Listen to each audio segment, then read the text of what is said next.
지금 바로 구독과 좋아요 눌러주세요. 그리고 이 영상을 어디에서 듣고 있는지 알려주세요. 여러분의 이야기가 궁금합니다.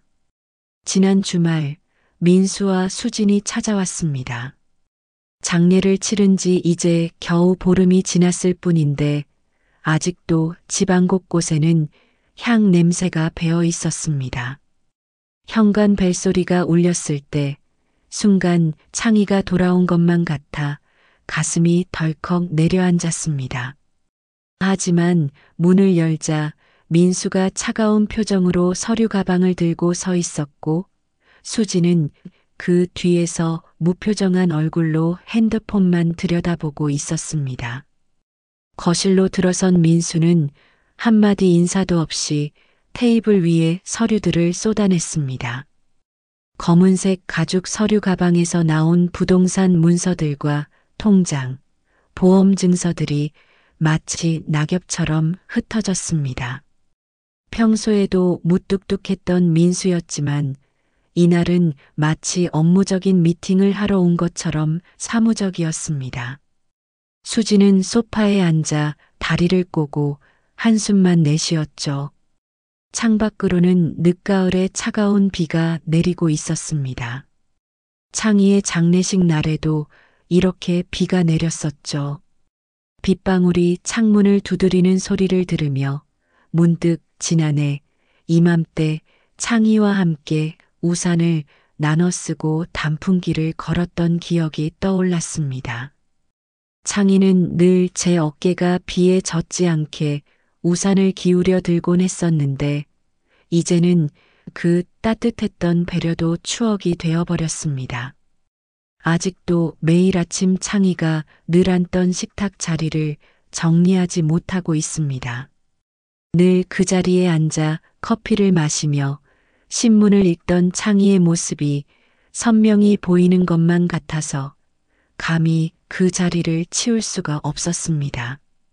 식탁 위에는 창희가 마지막으로 읽다 둔 신문과 반쯤 마시다 남은 커피잔이 아직도 그대로 놓여 있습니다. 하지만 민수는 이런 제 마음은 아랑곳하지 않은 채 재산 정리를 서두르기 시작했습니다. 민수의 차가운 목소리가 제 귓가를 파고들 때마다 가슴 한켠이 무너져 내리는 것만 같았습니다. 창희를 잃은 슬픔도 채 가시지 않은 이 시간, 아들의 달라진 모습에 더욱 마음이 아팠습니다. 한때는 아버지를 그토록 따르던 아들이었는데 이제는 마치 남일처럼 서류더미 속에서 부친의 흔적을 정리하려 하고 있었습니다. 재산 분배 서류들이 거실 테이블 위에 놓여 있지만 저는 한 장도 넘기지 못했습니다. 손끝이 차갑게 식어가는 것을 느끼며 그저 멍하니 앉아 있었습니다. 민수가 건넨 검은색 만년필이 테이블 위에서 차갑게 빛났습니다. 그 펜으로 서명을 하는 순간 정말로 창희가 제 곁을 떠났다는 것을 인정하게 될 것만 같았습니다. 가을비는 계속해서 창문을 두드렸고 거실은 일찍 찾아온 황혼처럼 어두웠습니다. 형광등을 켤 생각조차 나지 않았죠. 어둠이 짙어질수록 창희의 부재가 더욱 선명하게 느껴졌습니다. 창희는 늘 해가 저물 무렵이면 저보다 먼저 일어나 불을 켜주곤 했었습니다. 민수는 제 침묵이 답답했는지 자리에서 일어나 방 안을 서성거리기 시작했습니다. 딱딱한 구두 소리가 원목 마루에 메아리 쳤고 수지는 소파에 기대 앉아 시계만 바라보았습니다. 시간에 쫓기는 그들의 모습이 더욱 낯설게 느껴졌습니다. 시계가 오후 3시를 알렸습니다. 창희는 매일 이맘때면 정원이 내다보이는 창가에 앉아 따뜻한 녹차를 마시곤 했습니다. 지금도 그 자리에 놓인 찻잔과 찻잎통이 창희를 기다리는 것만 같았습니다. 하지만 이제 그 자리에는 민수가 노트북을 펼쳐놓고 재산 목록을 정리하고 있었습니다. 재산 정리를 조금 미루자는 제 말에 민수는 깊은 한숨을 내쉬었습니다. 아버지가 오랫동안 투병하셨으니 충분히 마음의 준비를 했을 거라는 말이 돌아왔습니다. 그 말에 가슴 한켠이 무너져 내렸습니다. 30년을 넘게 함께한 사람의 죽음을 어떻게 이렇게 쉽게 정리할 수 있다는 걸까요? 민수의 옆에 앉아 있는 수지는 시종일관 무관심한 표정이었습니다. 마치 남의 집에 잠시 들른 손님처럼 핸드폰만 들여다보며 가끔 팔목시계를 확인할 뿐이었습니다. 그들에게는 이 모든 것이 하나의 업무처럼 보였지만 제게는 창희와의 추억이 깃든 모든 것들을 정리해야 하는 고통스러운 시간이었습니다. 창밖으로 보이는 하늘은 점점 더 어두워져 갔고 비는 그칠 줄 몰랐습니다. 빗방울 소리가 마치 제 마음을 대신해 흐느끼는 것만 같았습니다. 창희와 함께했던 모든 순간들이 이렇게 차갑게 정리될 것이라고는 상상도 하지 못했습니다. 민수의 목소리가 점점 높아졌습니다.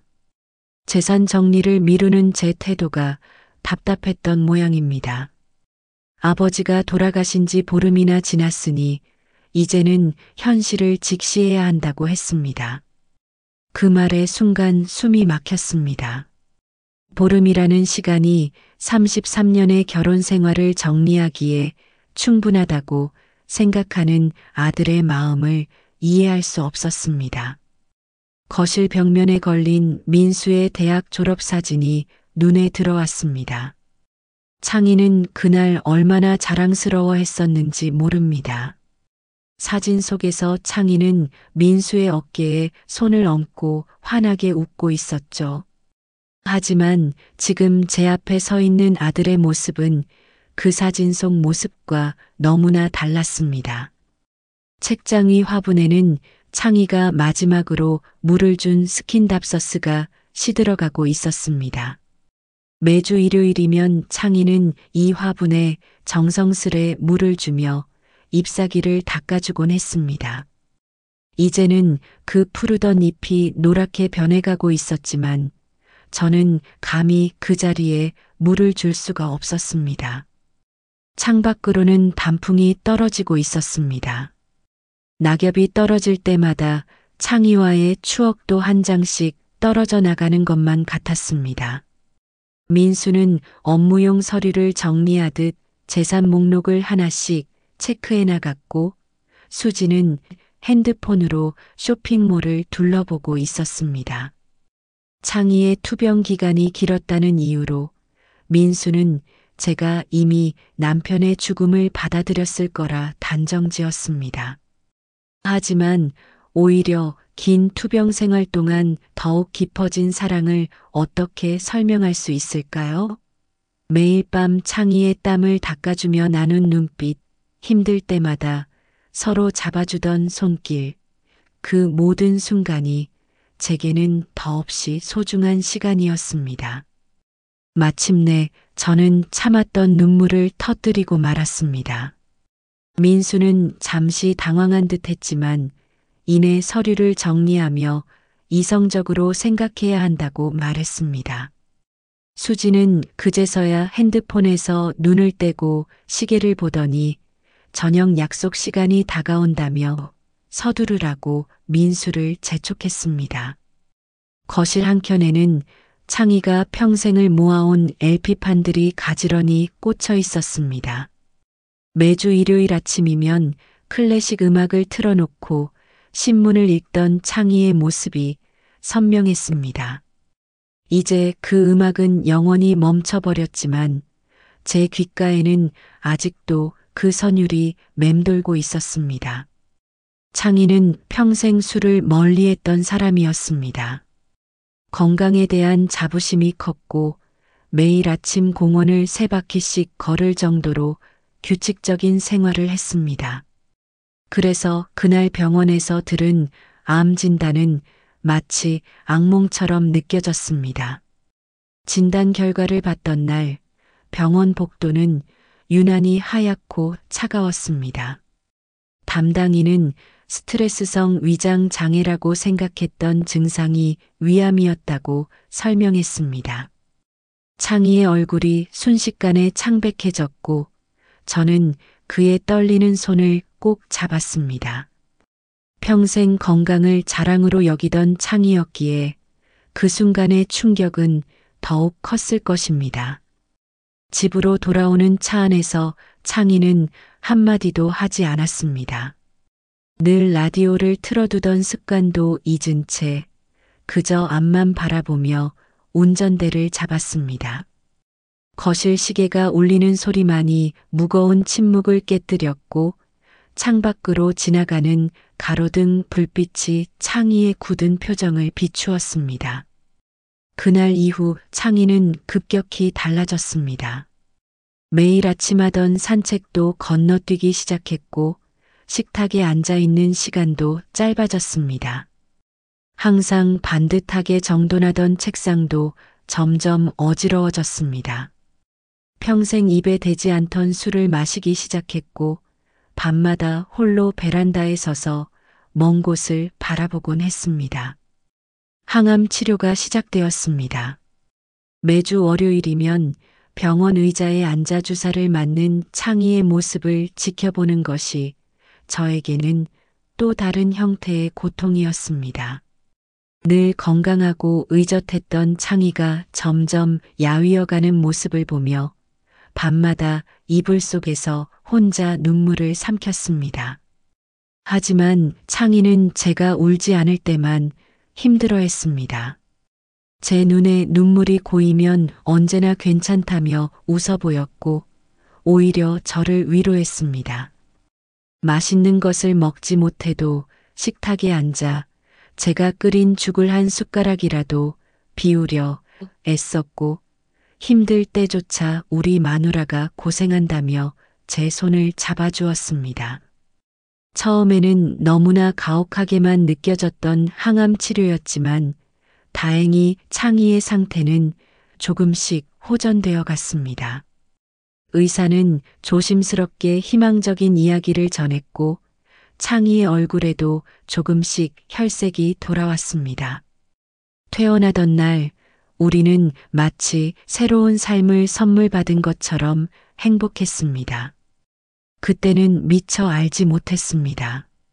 이것이 잠시의 희망일 뿐이라는 것을. 항암 치료가 끝나고 창희가 퇴원한 후 우리는 새로운 일상을 시작했습니다. 매일 아침 병원에서 추천한 건강식을 준비했고 점심이면 함께 텃밭을 가꾸었습니다. 서둘러 살았던 지난날과 달리 이제는 하나하나의 순간을 소중히 여기며 살았습니다. 창희는 다시 조금씩 산책을 시작했습니다. 예전처럼 세 바퀴를 돌지는 못했지만 매일 아침 동네 공원을 한 바퀴씩 돌았습니다. 처음에는 제 팔을 잡고 걸어야 했지만 시간이 지날수록 혼자서도 걸을 수 있게 되었습니다. 벚꽃이 피는 계절이 되자 우리는 공원 벤치에 앉아 꽃비가 내리는 것을 바라보며 많은 이야기를 나누었습니다. 텃밭에는 상추와 방울토마토를 심었습니다. 창희는 매일 아침 식사 후 텃밭에 나가 정성스레 물을 주었고 저는 그의 곁에서 잡초를 뽑았습니다. 처음으로 방울토마토가 빨갛게 익었을 때 창희는 마치 어린아이처럼 기뻐했습니다. 그 작은 행복이 우리에게는 그 무엇보다 소중했습니다. 주말이면 근교로 드라이브를 다녔습니다. 멀리 가지는 못했지만 차 창문을 열고 불어오는 바람을 맞으며 노래를 듣는 것만으로도 행복했습니다. 가끔은 한강공원에 들러 도시락을 먹기도 했는데 그때마다 창희는 제가 만든 김밥을 세상에서 제일 맛있다며 칭찬했습니다. 병원 검진 결과도 좋았습니다. 의사는 경과가 매우 양호하다며 앞으로도 이대로만 관리하면 된다고 했습니다. 그때의 기쁨을 잊을 수가 없습니다. 병원을 나서는 길에 창희는 제 손을 꼭 잡고 이제 다 괜찮아질 거야 라고 속삭였습니다. 퇴원 후 1년 동안 우리는 그 어느 때보다 서로를 더 깊이 이해하고 사랑했습니다. 아픔을 겪은 후라 그런지 일상의 작은 순간들이 모두 특별하게 느껴졌습니다. 창희의 웃음소리, 밥을 먹을 때 든든해하던 표정, 책을 읽으며 졸던 모습까지도 모두 사진처럼 제 마음에 새겨졌습니다. 그해 겨울, 우리는 조심스럽게 제주도 여행을 계획했습니다. 봄이 오면 가기로 했습니다. 하지만 그 계획은 영원히 실현되지 못했습니다. 따뜻한 봄이 오기도 전에 우리의 행복한 일상은 갑작스럽게 멈춰버렸으니까요. 정기 검진에서 듣게 된 재발 소식은 마치 한겨울의 폭풍처럼 우리의 봄날을 앗아갔습니다. 정기 검진 날이었습니다. 평소와 다름없이 병원을 찾았고 창희는 여느 때처럼 농담을 하며 저를 안심시켰습니다. 봄 여행 이야기를 하며 즐겁게 검사 결과를 기다렸지만 의사의 표정이 심상치 않았습니다. 검사실에서 나온 종이 한 장이 우리의 모든 희망을 산산조각 내버렸습니다. 창희의 암이 폐와 뼈로 전이되었다는 진단이었습니다. 의사는 더 이상의 수술은 의미가 없다고 했습니다. 진료실의 형광등 불빛이 유난히 차갑게 느껴졌고 벽시계의 초침 소리가 가슴을 파고들었습니다. 창희는 제 손을 꼭 잡은 채 아무 말도 하지 못했습니다. 집으로 가는 길, 하늘에서는 봄비가 내리고 있었습니다. 차 앞유리에 떨어지는 빗방울 소리만이 무거운 침묵을 채웠습니다. 신호등 앞에서 차가 멈출 때마다 창희의 어깨가 작게 떨리는 것이 보였습니다. 평생 한 번도 울지 않았던 창희였지만 그날은 조용히 눈물을 흘렸습니다. 집에 도착해서도 우리는 한동안 아무 말도 하지 못했습니다. 거실에 걸린 시계만이 덤덤히 시간을 알렸고 창밖으로는 여전히 봄비가 내렸습니다. 책장 위에는 우리가 계획했던 제주도 여행 책자가 놓여 있었고 탁자 위에는 아침에 마시다 만 창희의 커피잔이 그대로였습니다. 어둠이 내리고 난 후 창희는 조용히 입을 열었습니다. 처음으로 죽음에 대한 이야기를 했습니다. 자신이 떠난 후에 제 삶을 걱정하는 창희의 목소리에는 깊은 미안함이 묻어 있었습니다. 하지만 저는 그의 말을 끝까지 듣지 못했습니다. 창희 없는 미래는 상상조차 할 수 없었기 때문입니다. 밤새 잠을 이루지 못했습니다. 창희는 베개에 기대어 앉은 채 창밖만 바라보았고 저는 그의 손을 잡은 채 눈물을 삼켰습니다. 새벽녘이 되어서야 창희는 잠이 들었지만 그의 숨소리는 평소와 달리 무거웠습니다. 달빛이 창가에 비치는 동안 저는 창희의 잠든 얼굴을 오래도록 바라보았습니다. 그날 밤 이후 저는 더 이상 눈물을 보이지 않기로 결심했습니다. 창희와 함께할 수 있는 시간이 얼마 남지 않았다는 것을 알았기에 매 순간을 소중히 간직하고 싶었습니다. 아침이면 일찍 일어나 그가 좋아하는 미역국을 끓였고 햇살 좋은 날이면 휠체어에 태워 마당의 봄꽃들을 구경시켜 드렸습니다. 창희의 건강은 날이 갈수록 빠르게 나빠졌지만 저희는 서로 앞의 일을 이야기하지 않았습니다. 대신 추억을 나누었습니다. 처음 만났던 날, 비가 오는 날 우산을 함께 쓰고 걸었던 일, 민수가 태어났을 때의 기쁨, 그리고 우리가 함께 지내온 모든 소소한 일상들을 이야기했습니다. 벚꽃이 절정이던 어느 날 창희는 갑자기 정원에 나가고 싶다고 했습니다.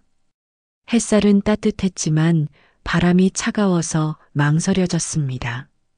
하지만 창희의 간절한 눈빛을 외면할 수 없었습니다.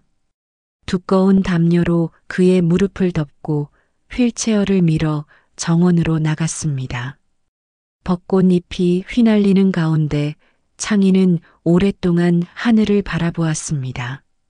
따스한 봄볕이 그의 창백한 얼굴을 비추었고 잠시나마 건강했던 시절의 모습이 되돌아온 것 같았습니다. 문득 창희가 제 손을 잡았습니다. 약해진 손이었지만 여전히 따뜻했습니다. 그때 창희는 처음으로 미안하다는 말을 했습니다. 약속했던 제주도 여행을 함께 가지 못해 미안하다고, 앞으로 혼자 남겨질 저를 생각하면 마음이 아프다고 했습니다. 하지만 저는 괜찮다고, 지금 이 순간이 가장 행복한 여행이라고 말했습니다. 벚꽃 아래서 나눈 그 마지막 대화가 지금도 선명히 기억납니다. 매일 밤 잠들기 전 창희는 제 손을 꼭 잡고 내일도 볼 수 있기를 바란다고 했습니다. 그럴 때마다 저는 그의 손을 더욱 강하게 잡아주었습니다. 시간이 얼마 남지 않았다는 것을 알면서도 우리는 서로에게 내일을 약속했습니다. 그리고 그 작은 약속들이 모여 우리의 마지막 봄을 채워갔습니다. 창희의 목소리가 점점 작아져 갔습니다. 이제는 속삭이듯 말을 해야 했고, 때로는 말하는 것조차 힘들어 했습니다. 하지만 눈빛만은 여전히 맑았습니다. 제가 병실에 들어설 때마다 반짝이던 눈동자, 미소 짓던 입가의 주름은 지금도 잊을 수가 없습니다. 밤이면 병실 창가에 기대어 창희는 가끔 옛날 이야기를 했습니다. 처음 저를 만났을 때 입었던 하늘색 원피스가 예뻤다고, 우리 집 마당의 목련이 필 때면 봄이 왔다는 걸 알 수 있었다고, 매일 아침 제가 끓여주는 커피 향이 좋았다고, 그동안 한 번도 하지 않았던 이야기들이 늦은 밤 조용히 흘러나왔습니다. 창희는 제 손을 잡은 채 민수 이야기도 했습니다. 아들이 처음 걸음마를 배우던 날 유치원 발표회에서 토끼 옷을 입고 나온 모습, 대학 합격 소식을 들고 뛰어오던 순간까지 마치 오래된 앨범을 넘기듯 하나하나 추억을 더듬었습니다. 그러면서 민수가 앞으로 잘 살아갈 거라고, 걱정하지 말라고 제 손을 다독였습니다. 병실에 놓인 캘린더의 날짜들이 한 장 한 장 넘어갈 때마다 창희의 숨소리는 조금씩 더 거칠어졌습니다. 하지만 창희는 끝까지 제게 힘이 되어주려 했습니다. 통증이 심한 날에도 우리 마누라가 고생이 많다며 오히려 저를 걱정했고, 간호사들에게도 늘 감사하다는 말을 잊지 않았습니다. 어느 늦은 밤 창희는 문득 제게 부탁을 했습니다. 자신이 떠난 뒤에도 매일 아침 커피를 마시라고, 좋아하는 클래식 음악도 계속 들으라고 했습니다. 혼자가 되어도 지금처럼 꾸준히 산책을 다니고 텃밭도 가꾸라고 당부했습니다. 마지막으로 민수를 이해해 주라는 말도 잊지 않았습니다. 창희의 마지막 말은 고마워였습니다. 30년이 넘는 세월 동안 자신의 곁을 지켜줘서 고맙다고, 자신의 인생에서 가장 행복한 선물이었다고 말했습니다. 그 말을 하는 창희의 눈가에 맺힌 눈물이 병실의 희미한 조명 아래서 반짝였습니다. 저는 그의 마른 손을 꼭 잡은 채 마지막 밤을 함께 지새웠습니다. 창희의 마지막 날은 유난히 맑은 봄날이었습니다. 병실 창문으로 들어오는 햇살이 그의 창백한 얼굴을 비추었고 바람에 흔들리는 나뭇가지 그림자가 하얀 벽에 춤을 추고 있었습니다. 의사는 이제 시간이 얼마 남지 않았다고 했지만 창희의 표정은 오히려 평화로워 보였습니다. 아침부터 창희는 평소보다 더 많은 이야기를 했습니다. 목소리는 더욱 약해졌지만 또렷한 의식으로 하나하나 말을 이어갔습니다. 지난 33년 동안 저를 사랑했던 방식이 부족했다며 미안하다고 했습니다.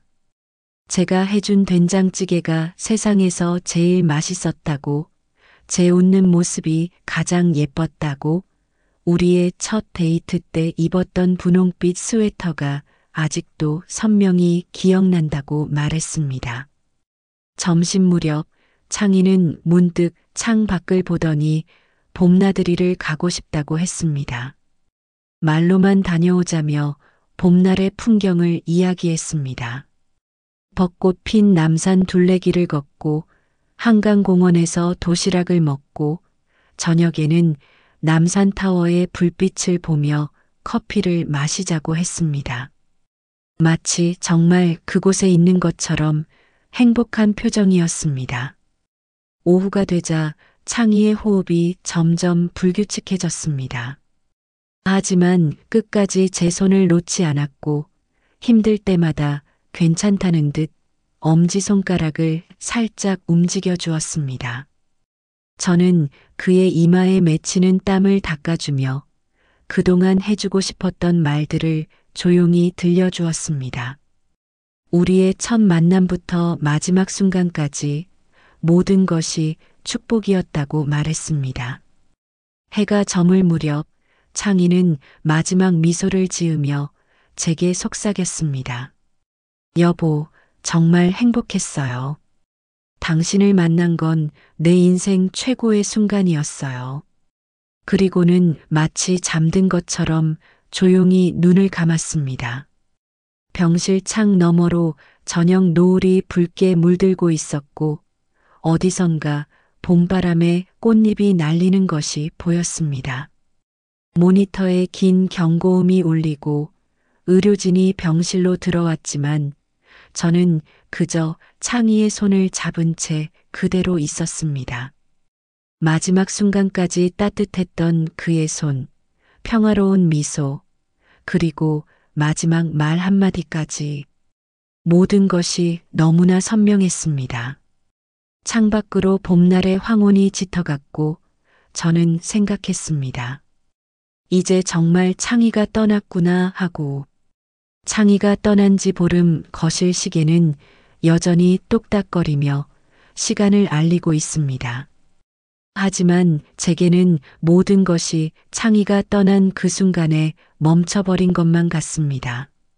아침에 눈을 뜨면 옆자리가 비어 있다는 것이 아직도 낯설고 식탁에 혼자 앉아 있으면 창희가 신문을 보며 커피를 마시던 모습이 환영처럼 보입니다. 장례를 치르고 돌아온 집은 너무나 적막했습니다. 텃밭의 방울토마토는 빨갛게 익어가고 있었고 창희가 마지막으로 물을 준 스킨답서스는 여전히 푸르렀습니다.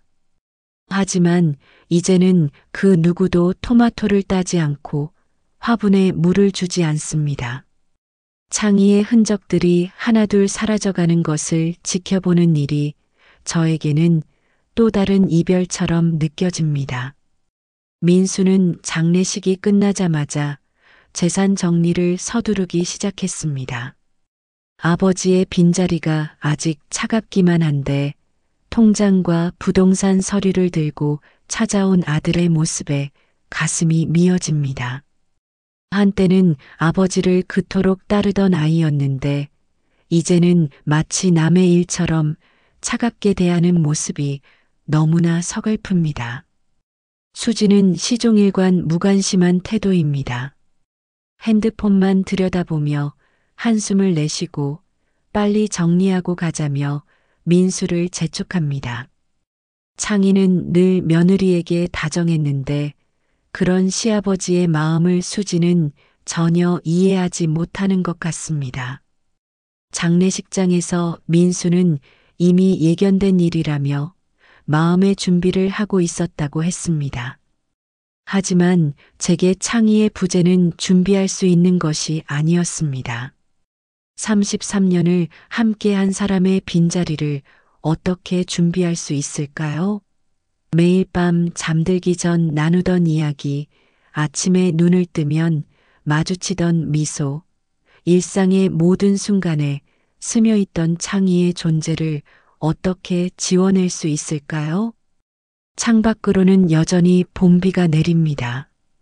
창희가 좋아하던 클래식 음악이 LP 플레이어에서 조용히 흘러나오고 커피잔에서는 식어버린 커피 향이 남아 있습니다.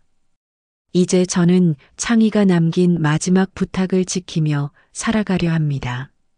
매일 아침 커피를 마시고 음악을 듣고 산책을 다니면서 그리고 때때로 하늘을 올려다보며 창희에게 이야기를 들려주려 합니다.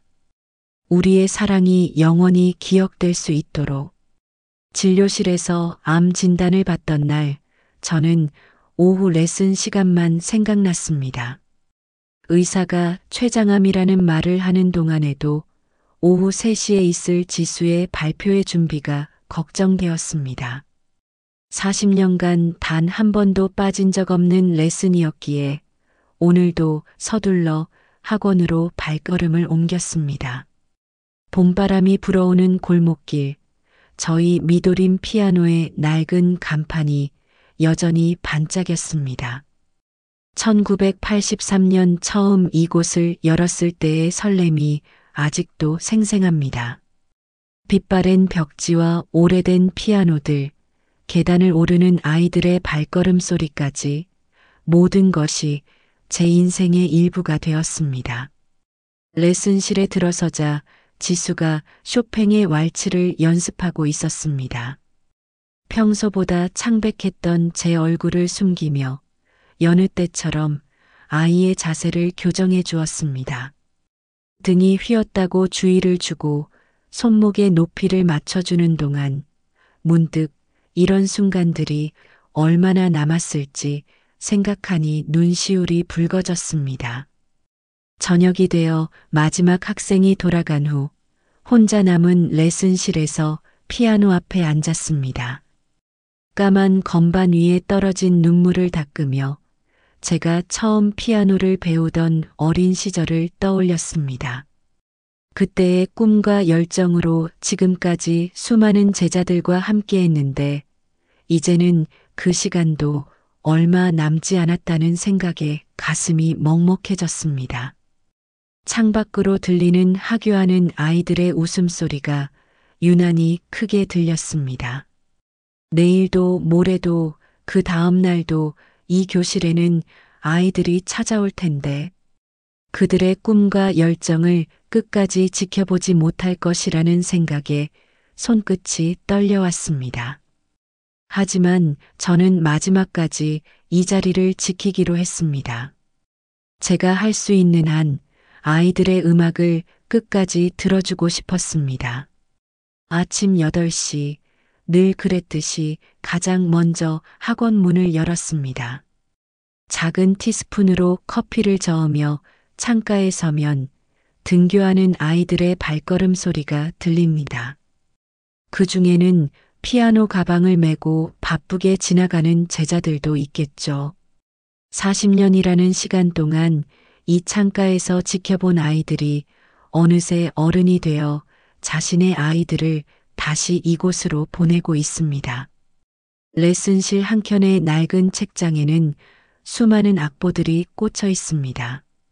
모차르트의 소나타부터 새로 나온 재즈 편곡집까지 모든 악보에는 아이들과의 추억이 담겨 있습니다. 몇몇 악보의 귀퉁이는 접혀 있고 연필로 쓴 손가락 번호가 희미하게 남아 있습니다. 가끔은 이 악보들을 넘기는 것만으로도 지난 시간이 생생히 떠오릅니다. 오전에는 주로 어린 학생들이 옵니다. 작은 손으로 건반을 더듬는 초보자들을 가르치는 일은 늘 특별한 기쁨을 줍니다. 한음 한음 정확히 짚어가는 모습에서 새싹이 자라나는 것을 보는 듯한 설렘이 있습니다. 피아노를 처음 접하는 아이의 눈빛에서 저의 어린 시절을 다시 만나기도 합니다. 점심시간이 되면 근처 초등학교에서 방과 후 수업을 마친 아이들이 찾아옵니다. 복도에는 도시락을 먹으며 연습하는 학생들의 웃음소리가 가득합니다. 가끔은 제가 끓여간 미역국을 나눠주기도 했는데 이제는 그런 소소한 일상도 특별하게 느껴집니다. 창밖으로 보이는 은행나무는 제가 이 자리에서 보낸 사계절의 증인입니다. 봄에는 연두빛 새잎이 피어나고 여름이면 무성한 그늘을 만들어 주었죠. 가을이 되면 노란 잎이 창가에 쌓이고 겨울이면 앙상한 가지 사이로 눈이 쌓입니다. 그 나무처럼 저도 이 자리에서 아이들의 성장을 지켜보았습니다. 요즘은 손가락에 힘이 점점 빠져가는 것이 느껴집니다. 학생들의 연주를 시범 보이기가 전보다 힘들어졌습니다. 하지만 아직도 귀는 또렷합니다. 틀린 음을 바로 잡아주고 박자가 흔들릴 때 고개를 저어주는 일은 여전히 제 몫입니다. 이제는 시간이 얼마 남지 않았다는 것을 알지만 마지막 순간까지 이 자리에서 음악을 나누고 싶습니다. 지수의 콩쿠르가 한 달 앞으로 다가왔습니다. 고등학교 3학년 마지막 도전이 될 이번 무대를 위해 아이는 방과 후면 늘 레슨실에서 늦게까지 연습을 합니다.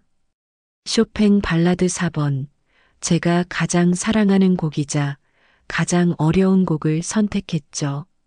건반 위를 달리는 지수의 손가락을 보며 문득 16살 때의 제 모습이 겹쳐 보입니다. 통증이 심해질 때면 레슨 시간에 집중하기가 힘듭니다. 하지만 지수의 연주에서 틀린 음이 들리면 여전히 즉각적으로 알아챕니다. 때로는 말로 설명하는 것보다 직접 시범을 보이고 싶지만 이제는 그럴 수 없다는 것이 안타깝습니다. 대신 더 자세히 설명하고 더 많은 이야기를 들려주려 노력합니다. 어느 날 지수가 울면서 레슨실로 들어왔습니다. 음대 입시를 반대하는 부모님과 크게 다퉜다고 했습니다. 제 손을 잡고 흐느끼는 아이를 보며 30년 전 첫 제자가 같은 고민을 털어놓던 날이 떠올랐습니다. 그때도 지금도 음악을 향한 젊은 영혼의 열정은 변함이 없나 봅니다. 레슨이 끝난 후 지수는 항상 제게 악보 정리를 돕겠다고 남습니다. 책장을 닦고 악보를 분류하고 가끔은 제 어깨를 마사지해 주기도 합니다. 그럴 때면 이 아이가 단순한 제자가 아닌 마지막 시간을 함께하는 특별한 동반자처럼 느껴집니다. 지난주 처음으로 레슨을 중간에 멈춰야 했습니다. 갑자기 찾아온 통증에 숨조차 쉬기 힘들었습니다. 지수는 놀란 눈으로 저를 바라보았지만 이내 침착하게 제 곁을 지켜주었습니다. 구급차가 도착할 때까지 제 손을 잡아주며 쇼팽의 녹턴을 조용히 흥얼거려 주었습니다. 병원 침대에 누워있는 동안에도 제 머릿속에는 지수의 콩쿠르 곡이 맴돌았습니다. 발라드의 마지막 부분, 가장 힘들어하는 카덴차 부분을 어떻게 해결해 줄 수 있을까 하는 생각뿐이었습니다. 의사는 더 이상의 레슨은 힘들 것이라 했지만 저는 알고 있습니다. 제가 이 아이의 마지막 무대를 보아야 한다는 것을, 그것이 제게 남은 마지막 사명이라는 것을. 병원 창문 너머로 들리는 새소리에 눈을 떴습니다. 하얀 커튼 사이로 비치는 아침 햇살이 마치 레슨실의 그것과 닮았습니다. 매일 아침 피아노 건반을 닦으며 시작하던 하루가 이제는 링거액 떨어지는 소리와 함께 시작됩니다. 간호사가 들어와 아침 체온을 재는 시간이 예전에 첫 레슨을 시작하던 시간과 겹칩니다. 옆 침대의 라디오에서 모차르트 피아노 협주곡이 흘러나왔습니다. 23번, 제가 20살 때 처음으로 협연했던 곡입니다. 그때의 떨림과 설렘이 아직도 생생합니다. 무대 뒤에서 덜덜 떨며 대기하다가 피아노 앞에 앉는 순간 모든 불안이 사라지던 그 순간 음악은 늘 그렇게 저를 완성시켜 주었습니다. 점심시간 문득 레슨실에서 도시락을 먹던 아이들이 걱정되었습니다. 이제 누가 그들의 악보를 정리해주고 틀린 음을 지적해주고 지친 어깨를 두드려줄까요? 옆에서 늘 조용히 저를 도와주던 동생도 걱정입니다. 혼자서 이 많은 아이들을 감당하기엔 버거울 텐데. 오후가 되자 병실은 노을빛으로 물들었습니다. 침대맡에는 제자들이 하나둘 찾아와 놓고 간 카네이션들이 놓여 있습니다. 꽃잎 하나하나가 마치 음표처럼 보입니다. 저는 그 꽃잎들로 머릿속에서 작은 멜로디를 만들어 봅니다. 어쩌면 이것이 제가 마지막으로 작곡하는 곡일지도 모르겠네요. 저녁이 되어 면회 시간이 끝나갈 무렵 동생이 찾아왔습니다. 레슨실 소식을 전해주었는데 아이들이 모두 제 쾌유를 빌며 열심히 연습하고 있다고 합니다.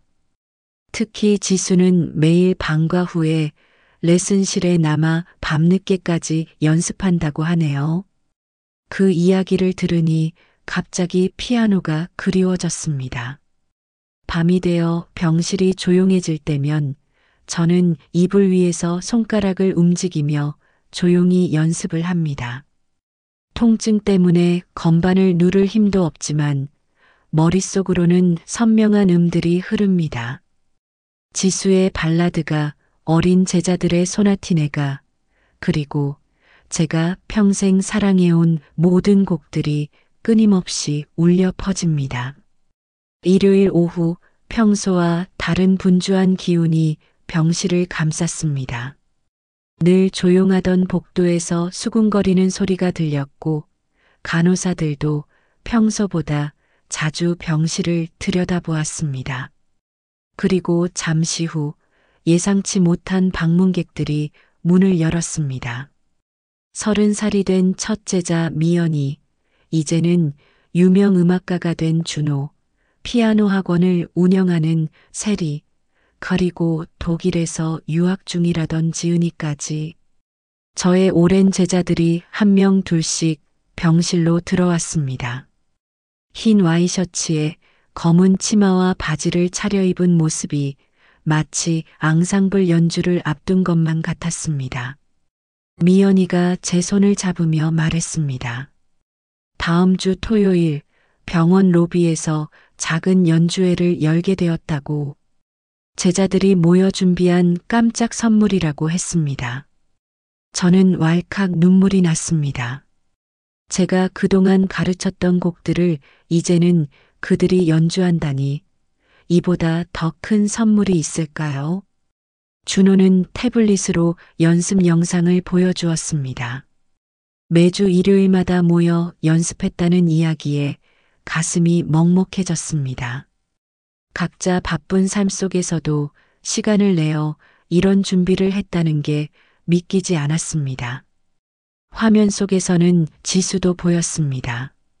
선배들과 함께 연주하게 된 것이 영광이라며 열심히 연습하는 모습이었습니다. 세리는 프로그램 악보를 보여주었습니다. 모차르트의 소나타로 시작해서 쇼팽의 야상곡들, 그리고 마지막은 제가 가장 사랑했던 슈베르트의 즉흥곡으로 마무리된다고 했습니다. 모든 곡이 제가 매년 제자 발표회에서 즐겨 선정하던 곡들이었습니다.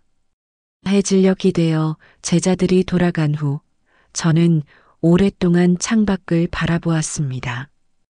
병실 창문에 비친 제 모습은 많이 야위어 있었지만 마음만큼은 그 어느 때보다 따뜻했습니다. 평생을 바쳐온 음악이 이렇게 아름다운 선물로 돌아올 줄은 몰랐습니다. 병원 로비에 그랜드 피아노가 들어왔습니다. 까만 피아노가 햇살을 받아 반짝이는 모습이 마치 제 레슨실의 피아노를 닮았습니다. 간호사의 도움을 받아 휠체어를 타고 로비로 내려가 보니 제자들이 분주히 무대를 꾸미고 있었습니다. 의자를 놓고 조명을 설치하고 프로그램을 나누어 준비하는 모습이 마치 옛날 제자 발표회 준비를 하던 때와 같았습니다. 지수는 리허설 차례가 되자 긴장한 듯 제 곁으로 다가왔습니다. 콩쿠르 전 마지막 연습이라며 조언을 구했습니다. 쇼팽 발라드가 울려 퍼지는 동안 저는 눈을 감았습니다. 지수의 연주는 기교적으로는 완벽했지만 마지막 부분에서 뭔가 부족했습니다. 제가 악보를 가리키며 그 부분의 의미를 설명하자 지수의 눈이 반짝였습니다. 오후가 되자 더 많은 제자들이 모여들었습니다. 현재 레슨을 받는 어린 학생들부터 이미 어른이 된 제자들까지 모두가 한자리에 모였습니다. 연습하는 동안 간간히 실수가 있었지만 그때마다 서로 웃으며 격려하는 모습이 보기 좋았습니다. 음악은 이렇게 서로를 이어주는 끈이 되어 주었습니다. 준호가 지휘를 맡아 앙상블을 이끌었습니다. 그의 손짓 하나하나에 제 가르침이 녹아있는 것을 보며 뿌듯함을 느꼈습니다. 때로는 제가 하던 것과 똑같은 말로 후배들을 지도하는 모습에서 마치 거울을 보는 듯 했습니다. 음악적 유산이 이렇게 이어져 가는구나 하는 생각에 가슴이 벅차올랐습니다. 저녁이 되어 리허설이 끝날 무렵 미연이가 조심스레 제안했습니다. 마지막 곡을 연주할 때 제가 지휘를 해주었으면 한다고. 손끝에 힘이 없어 피아노는 칠 수 없지만 제 마음만은 여전히 음악으로 가득했습니다. 휠체어에 앉은 채로 손을 들어 박자를 표현하자 제자들의 연주가 한층 더 생기를 띠었습니다. 병실로 돌아와 누워있는 동안에도 로비에서 들었던 연주 소리가 귓가에 맴돌았습니다. 내일이면 드디어 연주회가 열립니다. 비록 제 몸은 약해졌지만 제가 심어준 음악의 씨앗이 이렇게 아름답게 꽃피우는 것을 본다는 게 얼마나 큰 축복인지 모릅니다. 토요일 아침 병원 로비는 평소와 다른 분위기로 가득했습니다. 하얀 백합과 분홍 카네이션으로 꾸며진 무대, 정갈하게 놓인 의자들, 그리고 무대 중앙의 그랜드 피아노가 마치 40년 전 제가 처음 열었던 제자 발표회를 떠올리게 했습니다.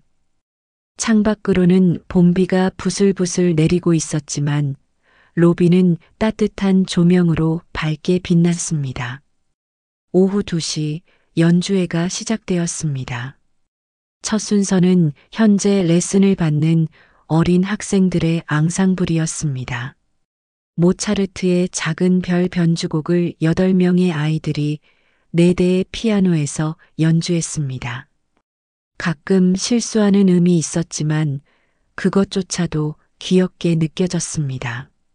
떨리는 손으로 연주하면서도 끝까지 최선을 다하는 모습에서 음악의 순수한 열정이 느껴졌습니다. 이어서 옛 제자들의 무대가 시작되었습니다. 미연이의 쇼팽 녹턴은 세월의 깊이가 더해진 감동을 전했고 준호의 리스트 연주는 화려한 기교 속에 진정한 음악성이 깃들어 있었습니다. 한 명 한 명의 연주를 들으며 제가 그들에게 전해주었던 작은 가르침들이 이렇게 아름답게 꽃피웠다는 사실에 눈시울이 붉어졌습니다. 특별 순서로 지수가 연주한 쇼팽 발라드는 모든 이의 마음을 사로잡았습니다. 어제의 리허설과는 완전히 다른 연주였습니다. 마지막 부분에서 지수는 저를 바라보며 미소 지었고 그 순간 음악이 가진 진정한 의미를 깨달은 듯 했습니다. 기교를 넘어선 감동이 객석을 적셨습니다. 마지막 곡은 모든 제자들이 함께하는 앙상블이었습니다. 제가 작곡한 봄의 약속이라는 곡을 여러 대의 피아노로 편곡한 버전이었습니다. 휠체어에 앉아 지휘를 하는 동안 40년간의 모든 순간들이 물결처럼 밀려왔습니다.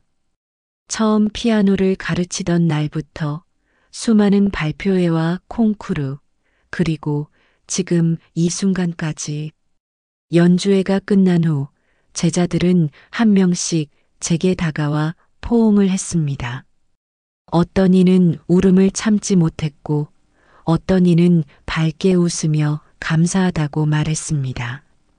그들의 품에 안길 때마다 제 심장은 마지막 연주를 하는 피아노처럼 깊은 울림으로 가득했습니다. 연주의 다음 날 병실은 제자들이 가져다 준 꽃으로 가득했습니다. 창가에 놓인 꽃병마다 각양각색의 이야기가 담겨 있는 듯 했습니다. 미연이가 가져온 백합, 준호가 선물한 장미, 지수가 고른 안개꽃까지 햇살이 비칠 때마다 꽃잎들이 반짝였고 그 모습이 마치 어제의 연주처럼 아름다웠습니다. 의사가 회진을 왔을 때 처음으로 제 상태에 대해 자세히 물어보았습니다. 항암 치료의 효과가 미미하다는 것, 이제는 시간과의 싸움이라는 것을 담담히 들었습니다. 어제의 연주회가 제게 마지막 선물이었던 것처럼 이제는 제가 떠나기 전 마지막 선물을 준비해야 할 때라고 생각했습니다. 오후에 동생이 레슨실 이야기를 전해주었습니다. 어제 연주회에 참석했던 학부모들이 감동받아 새로운 원생 문의가 늘었다고 합니다. 제가 없는 동안 동생이 임시로 레슨을 맡아주기로 했다는 말에 마음이 놓였습니다. 피아노 학원은 제 인생이었지만 이제는 새로운 손길로 이어져 갈 것입니다. 저녁이 되자 지수가 찾아왔습니다. 콩쿠르 예선 결과가 나왔다며 기쁜 얼굴로 합격 소식을 전했습니다. 떨리는 손으로 지수의 머리를 쓰다듬으며 마지막 레슨을 해주고 싶다고 했습니다. 침대 곁에 앉은 지수에게 발라드의 마지막 부분을 다시 한번 설명했습니다. 악보 없이도 모든 음이 선명히 기억났습니다. 밤이 되어 병실이 조용해졌을 때 창밖의 달을 바라보며 생각에 잠겼습니다. 40년이라는 시간 동안 제가 가르친 학생이 몇 명이었을까요? 1000명? 2000명? 그들 모두가 지금 어디에서 무엇을 하고 있을까요? 어쩌면 그들 중 누군가는 지금도 피아노 앞에 앉아 음악을 사랑하고 있을지도 모릅니다.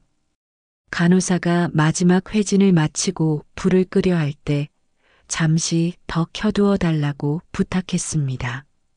침대 옆 테이블에는 어제 연주회의 프로그램북이 놓여 있었습니다. 그 속에 담긴 제자들의 이름 하나하나를 다시 읽어보았습니다.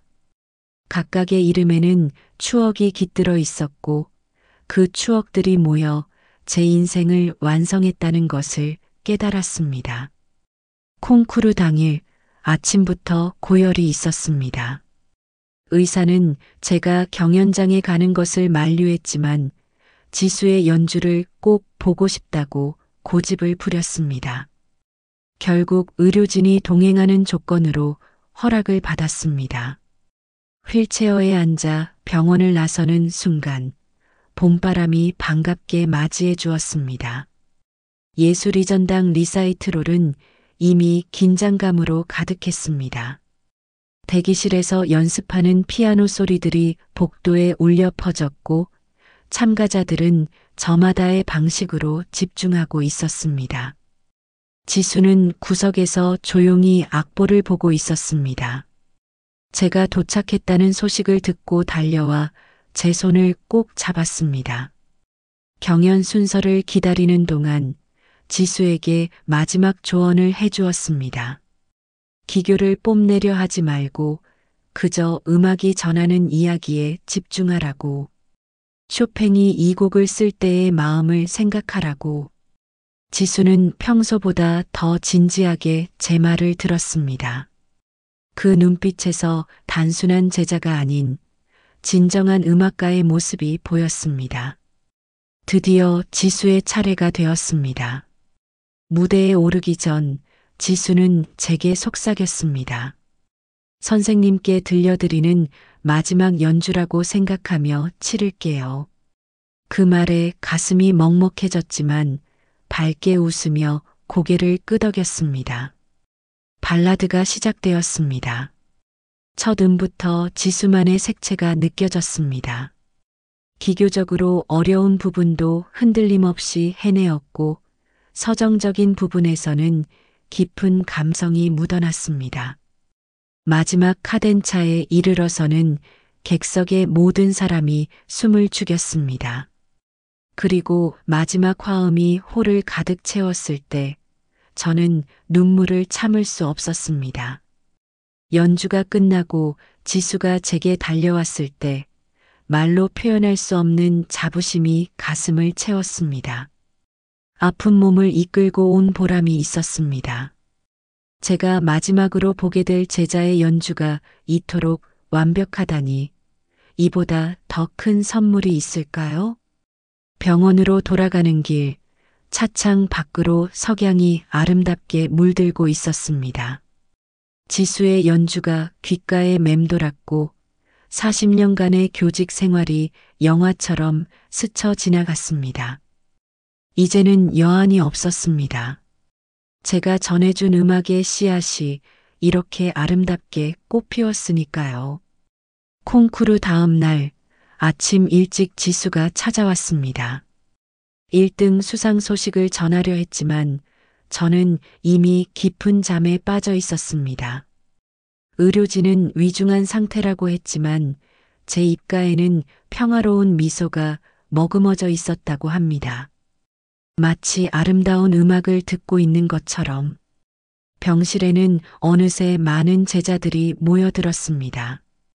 미연이, 준호, 세리, 그리고 지수까지. 그들은 제 침대 곁에서 조용히 피아노 곡들을 틀어놓았습니다. 모차르트의 피아노 협주곡 23번, 쇼팽의 녹턴들, 그리고 제가 가장 사랑했던 슈베르트의 즉흥곡이 차례로 흘러나왔습니다. 오후가 되자 병실 창가에 햇살이 비쳤고 봄바람이 커튼을 살랑거렸습니다. 창밖 나뭇가지에 앉은 새들의 지저귐이 마치 자장가처럼 들려왔습니다. 제자들은 돌아가며 제게 마지막 인사를 했습니다. 선생님 덕분에 음악의 아름다움을 알게 되었어요. 선생님은 영원히 우리의 스승이세요. 선생님의 가르침을 잊지 않을게요. 저녁이 되어 어둠이 찾아올 무렵 지수가 조용히 제 귓가에 속삭였습니다. 자신의 우승 트로피를 선생님 레슨실에 영원히 보관하겠다고, 그리고 선생님처럼 훌륭한 음악 교육자가 되겠다고. 그 순간 제 손가락이 살며시 움직였고 마치 피아노를 치는 것처럼 공중에서 마지막 선율을 그렸다고 합니다. 밤이 깊어갈수록 병실은 더욱 고요해졌습니다.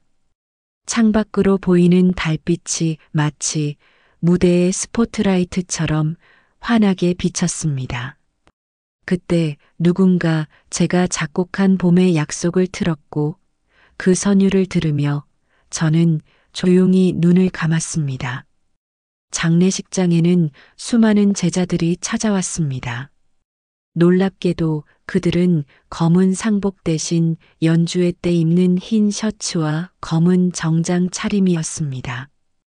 고요한 장례식장에 울려 퍼진 것은 조문객들의 흐느낌이 아닌 제자들의 연주 소리였습니다. 그들은 말했습니다. 선생님의 마지막 가는 길에 검은 구름 대신 아름다운 선율을 선물하고 싶다고.